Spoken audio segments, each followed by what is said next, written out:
Quando a gente fala que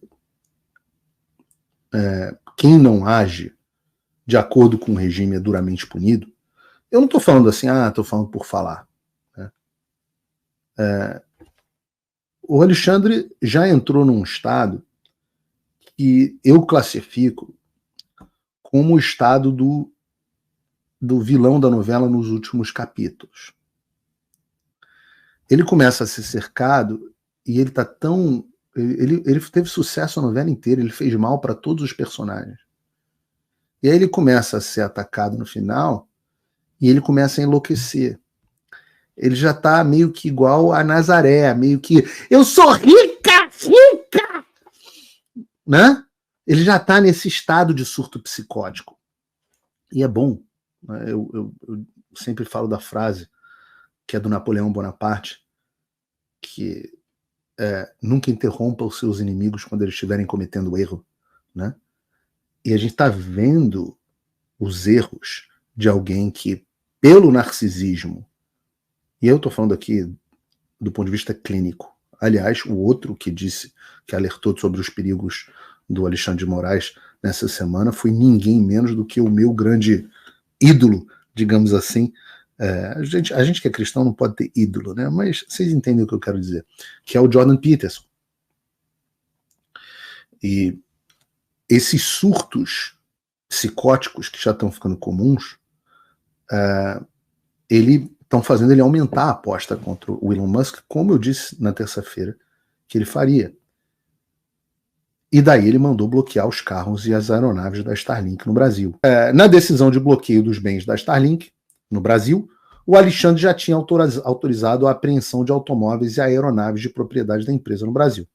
De lá para cá, a Starlink perdeu o prazo para recorrer, a gente vai ver que não pense que isso foi um erro de um advogado que perde o prazo, foi uma ação pensada para pressionar o Alexandre, e com isso a assessoria técnica do Supremo Tribunal Federal comunicou ao Banco Central sobre o efetivo bloqueio dos valores da Starlink no sistema bancário brasileiro. Opa, desculpe interromper o seu vídeo, mas desde 2022 eu continuo com as contas bloqueadas e o passaporte cancelado pelo Xandão.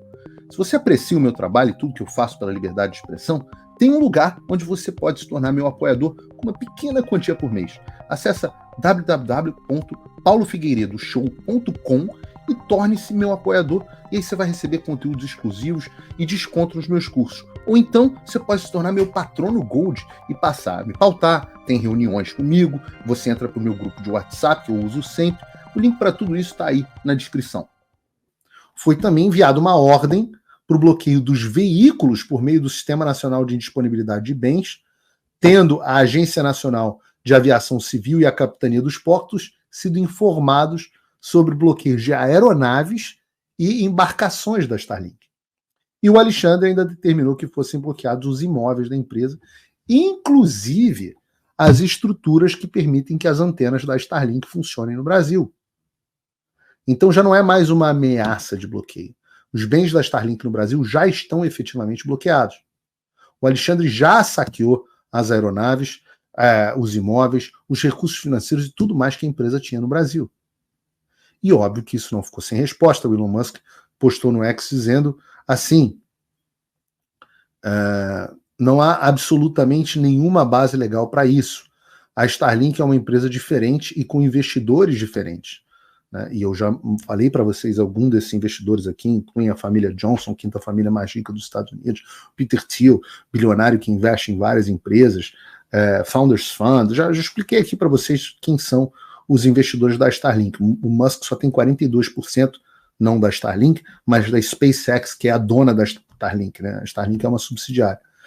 Então, o Musk diz, a Starlink é uma empresa diferente com investidores diferentes. Moraes, o charlatão em roupas de juiz, não consegue sequer citar a lei em que a Starlink tenha quebrado.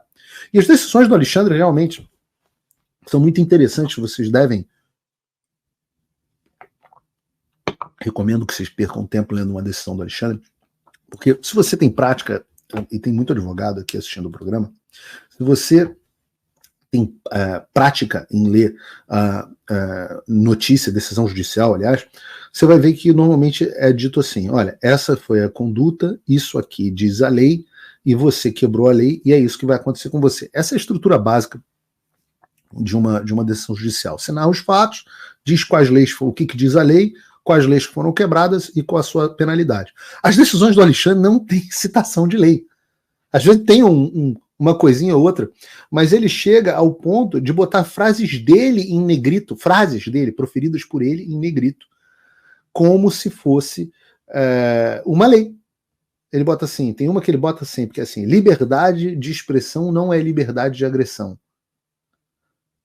Você fala assim, mas onde diz isso? Não, aí tá embaixo, Alexandre de Moraes. Então quando a gente diz que o cara realmente é a lei, é porque ele é a lei mesmo. Né? E quando eu trato do Elon Musk aqui, eu sempre faço uma ressalva, a mesma ressalva, que ele não é um cara qualquer que está falando isso, do Alexandre. É o homem mais rico do mundo e uma das pessoas mais influentes da face da Terra. Se você lembrar bem, a gente descobriu isso no Paulo Figueiredo Show de terça-feira. O Elon Musk prometeu buscar na justiça americana, ou no Estatuto Legal americano, um confisco recíproco de bens do governo brasileiro em resposta à expropriação dos bens da Starlink e, portanto, da SpaceX, né, o confisco dos bens. Isso não é algo leve, que eu também falei no programa de terça-feira, faz parte de um movimento que não tem como trazer nada de bom para o Alexandre. Eu já disse que se o Alexandre deixasse a Starlink impune depois dela afirmar que não cumpria as decisões ilegais, ele seria desmoralizado. O tirano não pode ser desmoralizado. O poder do tirano está na coerção. Quanto mais desmoralizado um tirano, mais fraco de fato ele fica. E aí ele não consegue ser tirano. Então, ele teve que tomar outra via, que é essa que a gente está assistindo agora. Ele dobra a aposta em cima do homem mais rico do mundo e dos seus parceiros, dos seus investidores. Então, essa briga que se tornou algo restrito ao Brasil e ao espectro político da direita conservadora está se tornando uma briga global. Global. Vejam essa notícia originalmente na CNN Brasil.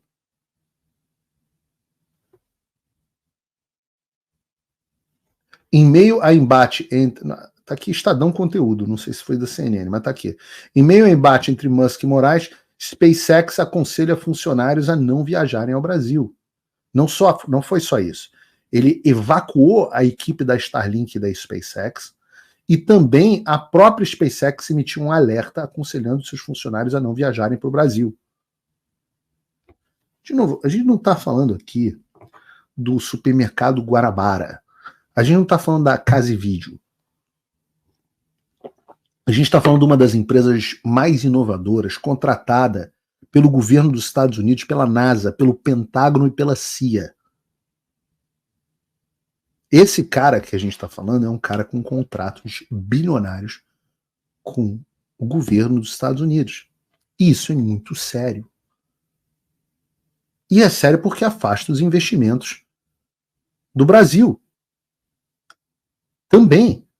O Brasil está se tornando tão exposto essa semana que o Bill Ackman, que é o fundador de uma gestora que administra mais de 16 bilhões de dólares, é um multibilionário conhecido em Wall Street, ele se pronunciou dizendo, abre aspas, o fechamento ilegal do X e o bloqueio das contas na Starlink coloca o Brasil em um rápido caminho para se tornar um mercado não investível.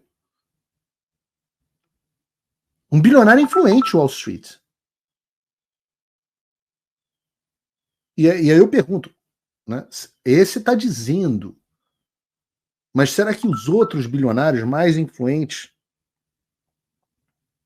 esse relógio novo, uma maravilha, esses bilionários mais influentes do mundo estão dizendo que o Brasil não é um mercado investível? Quais são as consequências disso? Veja o momento que a gente está vivendo. Contas públicas têm déficit de 21,3 bilhões em julho. A dívida está chegando a 80% do PIB. Ou seja, a gente está num cenário em que o governo Lula está endividando o Brasil cada vez mais. Os resultados das contas públicas estão cada vez piores.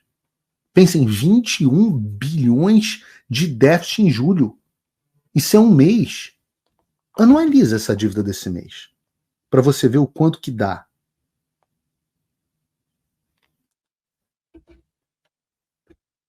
Os resultados das contas públicas estão cada vez piores. Momento em que o Brasil precisa de dinheiro desesperadamente. E se vocês do establishment, que amam só o dinheiro, quanto de grana vocês acham que a insegurança jurídica do STF está custando para o Brasil?